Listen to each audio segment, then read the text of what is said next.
মুখ্যমন্ত্রী মমতা বন্দ্যোপাধ্যায়ের নির্দেশে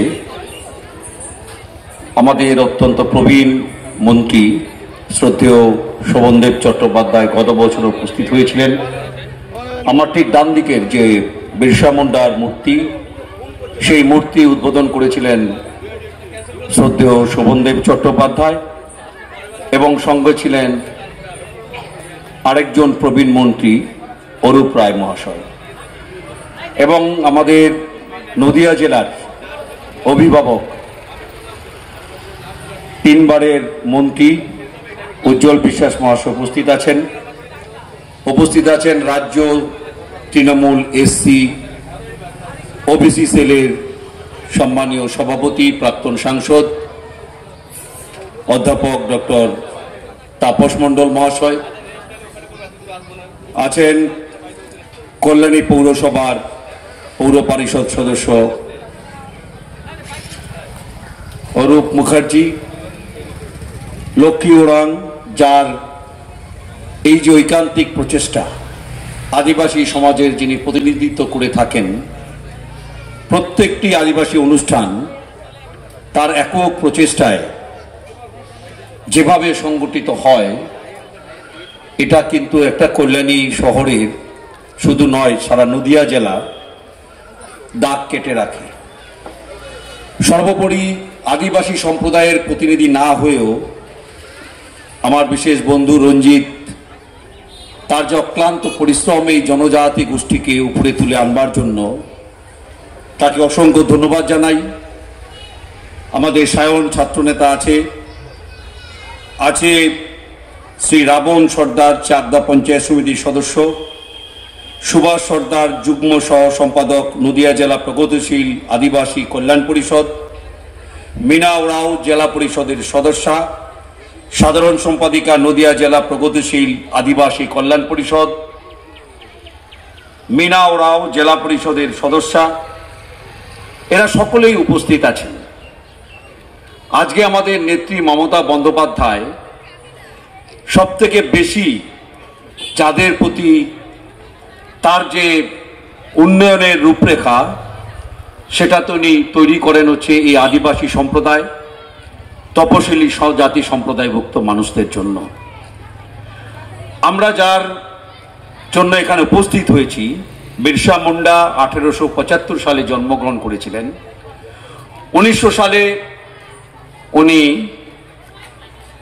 তাকে ব্রিটিশ সাম্রাজ্যবাদ ফাঁসির মঞ্চে তাকে ফাঁসি দেওয়া হয়। এই ব্রিটিশ সাম্রাজ্যবাদকে উৎখাত করবার জন্য এই অল্প সময়ের মধ্যে খাবারের সঙ্গে বিষ খাইয়ে তাকে হত্যা করা হয়।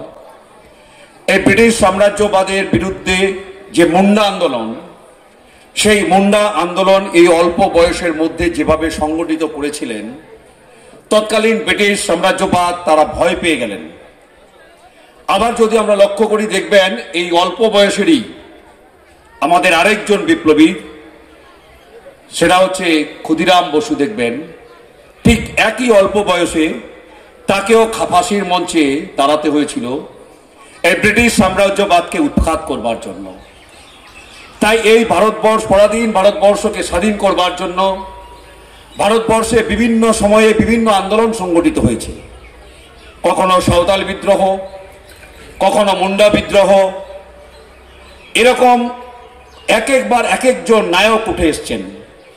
তাদের আত্মবলিদানের মধ্য দিয়ে এই ভারতবর্ষ স্বাধীন হয়েছে। কিন্তু স্বাধীনতার 77 বছর পরেও আমরা যখন লক্ষ্য করি যে আদিবাসী ভাই বোনদের যে দাবি, তারা এই দেশের হচ্ছে এক প্রকৃতপক্ষে এই ভারতবর্ষের যদি প্রথম নাগরিক হয়, তাহলে সেটা হচ্ছে এই সাঁওতালি সম্প্রদায়ভুক্ত আদিবাসী সম্প্রদায়ভুক্ত যারা মানুষ। আজকে যে নিবিড় ভোটার তালিকা সংশোধিত হচ্ছে, তাদেরকে আবার পরীক্ষা দিতে হবে যে তাদের 2002 সালে নাম ছিল কিনা, তাদের 2025 সালে নাম আছে কিনা। এরা তো ভারতবর্ষ সৃষ্টি থেকেই এদের এই ভারতবর্ষের প্রতিনিধিত্ব করছে। কি পরিহাস যে যারা আজকে এই ভারতবর্ষের আদি মানুষ, তাদেরকেও আজকে এই ভোটার লিস্টে নাম আছে কি আছে না, কিংবা তাদের নাম রাখা হবে কি হবে না, তার পরীক্ষা দিতে হচ্ছে। তাই খুব স্বাভাবিক নিয়মেই যখন আমরা এই ধরনের পরিকল্পনা দেখি আমরা অবাক হই যে যারা এই যে আইন প্রণয়ন করছে এবং এই আইনকে যারা রূপায়িত করছে তাদের ভাবনার মধ্যে সেই সরলতা নেই, ভাবনার মধ্যে সেই ভাবনাও নেই যে যারা ভারতবর্ষের সৃষ্টি থেকে আদিম থেকে কয়েক পুরুষ তারা এখানে বসবাস করছে তাদেরও পরীক্ষা দিতে হচ্ছে। তাদের অনেক দাবি আছে। জঙ্গলের অধিকার, আদিবাসী ভাই বোনদের সব থেকে বড় অধিকার হচ্ছে জঙ্গলের অধিকার। ছোটনাগপুরের মালভূমি, ছত্তিশগড় থেকে আরম্ভ করে মধ্যপ্রদেশের অংশ, পুরুলিয়া, বাঁকুড়া, মেদিনীপুরের অংশ, ঝাড়গ্রামের অংশ, এই যে আদিবাসী সম্প্রদায়ের মানুষ তাদের জঙ্গলের অধিকার থেকে আজকে বঞ্চিত হচ্ছে। দেখবেন শিল্পায়নের নামে, আরবায়নের নামে আজকে তাদের যে অধিকার সেই অধিকার থেকে তারা বঞ্চিত। তাদের এক নম্বর অধিকার আমাদের জঙ্গল ফিরিয়ে দিতে হবে। জঙ্গল ফিরিয়ে দিলে শুধু আদিবাসী সম্প্রদায় উপকৃত হবে না, পুরো সমাজ উপকৃত হবে, পরিবেশ উপকৃত হবে। আজকে তাদের যে দাবি সেই জঙ্গল কমে যাওয়ার জন্য একদিকে যেমন আদিবাসী ভাই বোনদের সমস্যা তৈরি হচ্ছে, তেমনি দেখবেন যে পরিবেশ দূষণ হচ্ছে এই জঙ্গলের অধিকার আপনাদের থেকে কেড়ে নেওয়ার জন্য। খুব স্বাভাবিক নিয়মেই বিরসা মুন্ডার যে সংগ্রাম, সেই সংগ্রামের ইতিহাস প্রতিটি পাতায় পাতায় লেখা আছে। আজকে লক্ষ্মী ওরাও যেভাবে প্রতি বছর এই বিরসা মুন্ডার জন্মদিবস পালন করে, গত বছর শতবর্ষ গেছে, এবছরে 151তম বর্ষে পশ্চিমবঙ্গ সরকারের মাননীয় মন্ত্রীরা উপস্থিত হয়েছেন। মাননীয় মুখ্যমন্ত্রীর নির্দেশ মতন এবং সমস্ত নেতৃত্ব থেকে আরম্ভ করে আদিবাসী সম্প্রদায়ের সমস্ত মানুষকে আমি আরেকবার নমস্কার, ধন্যবাদ জানিয়ে বক্তব্য শেষ করছি। সবাই ভালো থাকবেন, সুস্থ থাকবেন। জয় হিন্দ, বন্দে মাতরম। তৃণমূল কংগ্রেস জিন্দাবাদ, মমতা বন্দ্যোপাধ্যায় জিন্দাবাদ, অভিষেক বন্দ্যোপাধ্যায় জিন্দাবাদ, বিরসা মুন্ডা জিন্দাবাদ।